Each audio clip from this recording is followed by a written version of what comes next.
Hi everyone, welcome back to the PKF Podcast. Thank you so much for joining us. I'm here with the lovely Steph Brown from our Newcastle tax team, and we're going to be going through everything and anything to do with an FTE or IEEs. And you can see I've read that off my notes. Don't worry, I too have no idea what they are, so it's going to be a learning journey for us all.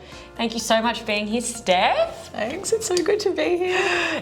So first and foremost, what are FTEs and IEEs? So at a high level, a family trust election or an FTE is an election made by a trust to be treated as a family trust for tax purposes. So it's a tax election only. So it's useful because it can simplify the compliance obligations of the trust, and it supports access to things like trust losses, company losses, as well as the flow through of franking credits. And it also helps with other concessions as well. The trade-off is that once the family trust election is in place, it then essentially restricts the distributions made by that trust to members of a certain family. And that's the nominated test individual's family. And if the trust then distributes to entities outside that family group, it exposes itself to family trust distribution tax, which is levied at 47%. And that's high. Yeah, that hurts. Yeah. And so we're hearing a lot about them right now with everything that's going on in our world.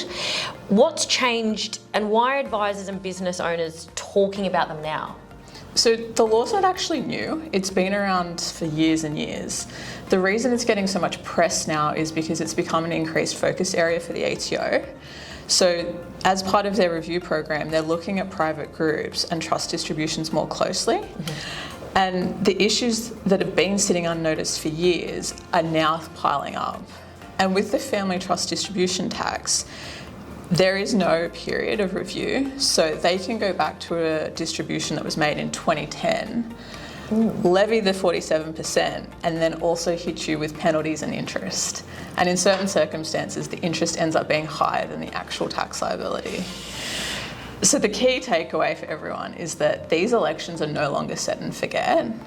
We suggest you go back, review what you've done, check you've got a signed election, check what year it started, check your test individual, and make sure that they're ticking all of those boxes.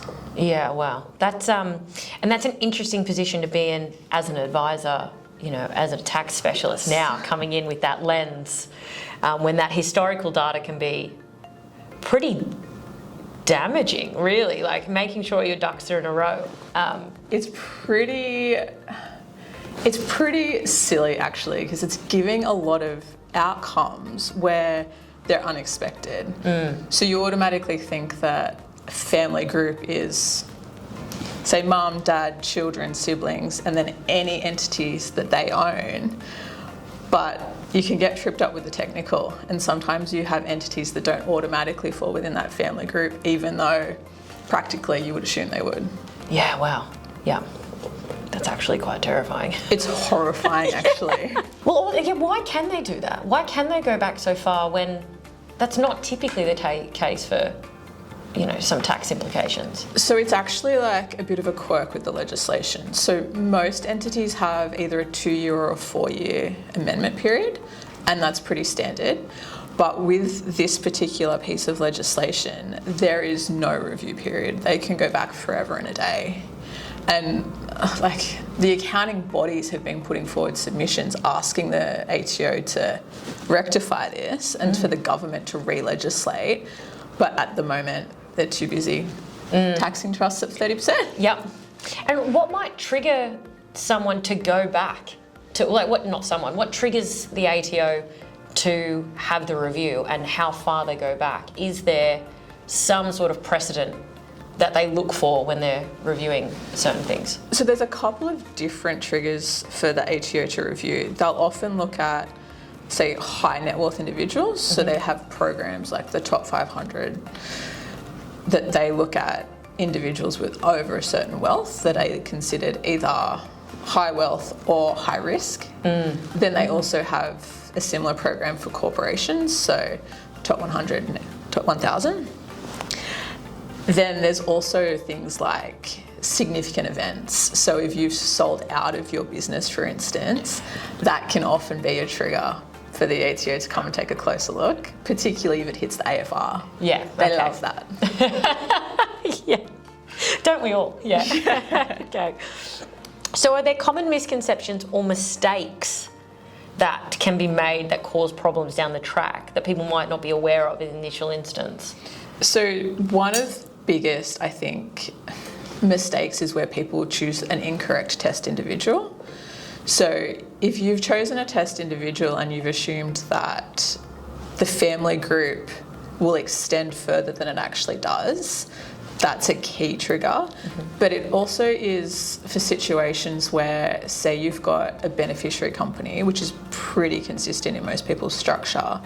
If that beneficiary company has, say, different classes of shares on issue, where you're looking to pay dividends to different shareholders at different times, the ATO takes the view that that is not actually considered a fixed entitlement for a family trust election, and so that company doesn't then automatically fall within the family group. So if you've been distributing to that company on that assumption, you might be subject to it now without even realising. Yeah, wow. And that's a risky place to be. Yeah, it's really tough. Yeah. So on that, do you have, I mean, obviously privacy is of paramount here, but do you have an example of when that has been the case for one of our clients and the outcome and the solution that was achieved for them? So it's actually not for one of our clients, but the ATO has a private ruling about it. And in that scenario, trust wants to distribute to beneficiary company. Beneficiary company is owned by mum, dad, son and daughter, say 25% each. And the constitution of that company gives the directors the ability to pay a dividend, say, to son only, to the exclusion of the other beneficiaries. Mm-hmm. And so in that scenario, that company is not automatically part of the family group of that family trust. And if they distributed, it would be subject to the family trust distribution tax. But a way around that is to put an interposed entity election in place, which is essentially an election where another entity, so a company, another trust, a partnership, chooses to be part of the family group of the nominated individual in the family trust election. So there's a lot of layers to this. There's a lot of layers. There's a lot of layers to this. Family trusts tend to get the most attention, but where do, and I'm reading the notes again, interposed entity elections come in? So interposed entity elections are really useful for entities that aren't automatically part of the family group. So once you've got your family trust election in place and you've nominated your test individual, we always recommend that you go through a process of mapping out your family group. So just writing a list of who's in and who's out and working through the requirements of what it takes to be in. If you've got an entity that is not automatically in, that you then want to bring in, it can make an interposed entity election. So they're really useful. They're also really useful in situations where that entity wants to, say, inject income into a trust and it brings it in the group, so it's not an outsider for trust loss purposes. Mm-hmm. When you say you map out the list of who's in and what's the requirement to be in, can there be nuances of what is required of each member in the trust, or is it a... It's pretty defined. So the legislation goes through like maybe 10 dot points of who is in the family group. Mm-hmm. And it's essentially family, so individuals, and it kind of goes out and down as well as up, if that makes sense. And then there's also entities that are essentially controlled and wholly owned by the family members. Okay. This is so many layers. Honestly, it's been my life for about 12 months. Oh, it's amazing. So interposed entity elections, when should people start thinking about them? As soon as you have a family trust election in place. Okay, off the bat. So once you've mapped your family group, every time you go to do a trust distribution, so pre-30 June every year, it's important to check your trust deed as well as your family group to work out who is in and who is out. And if you've got entities that are out, so a beneficiary company that has the discretion to pay the dividends, look at whether or not you can put an interposed entity election in place. Mm-hmm. So as you've explained, there can be a lot of complexity to this. It's often moving and variable depending on what situation's happening in the family trust. So what advice would you give to someone today if they hadn't looked at this and they should be looking at this? So this is actually something that we have done for our client base.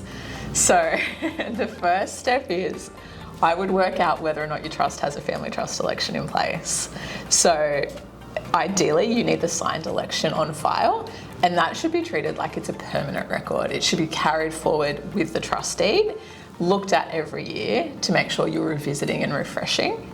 The ATO also maintains records, and you can run a report through the ATO online services, but they also expect that you have the signed election on place. That's where I'd start.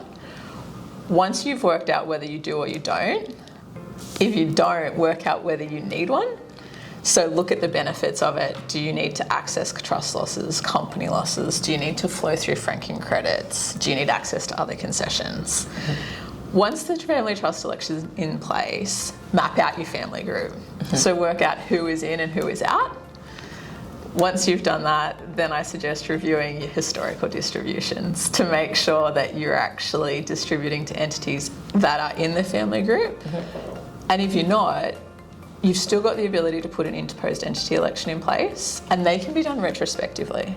So just like family trust elections, if you work out you've got a problem, you might actually be able to come up with a pretty quick solution. Oh, that's good. That is good to know. So if someone's, that's a 4-step process, which sounds pretty clean.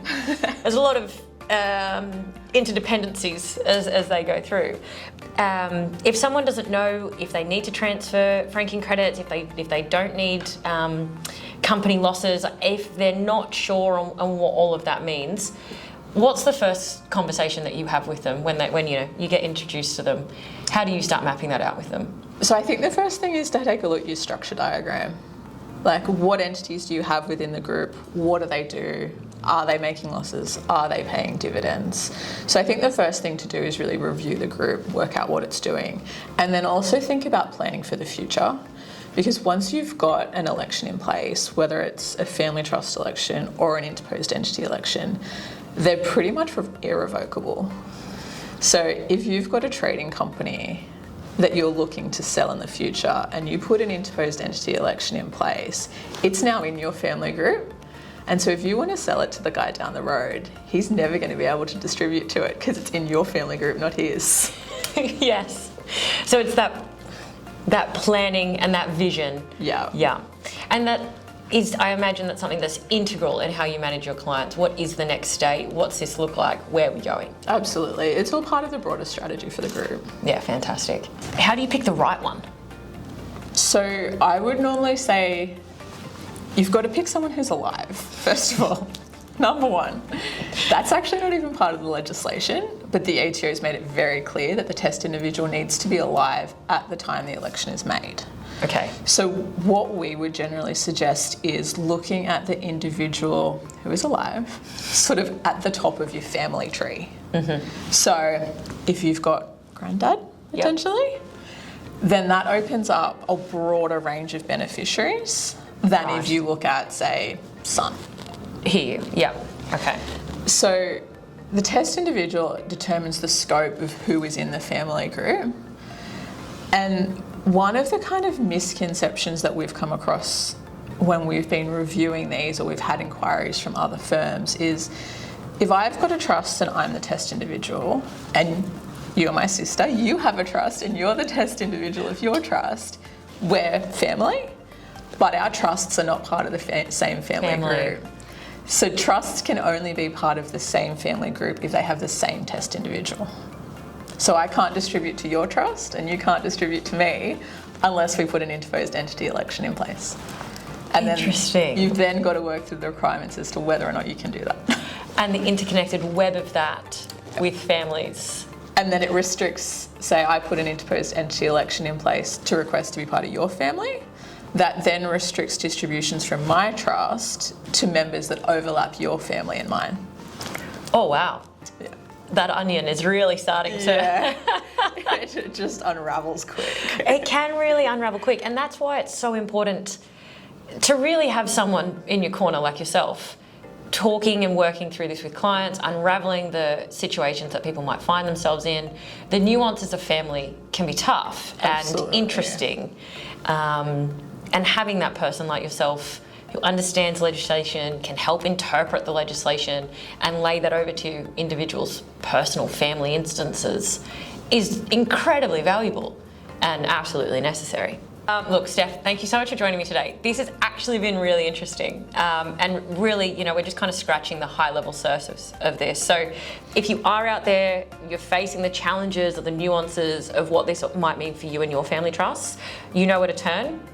Thank you for joining us this week on the PKF Podcast. Thank you, Steph. Thanks for having me. It's been great. Looking forward to next time. Can't wait.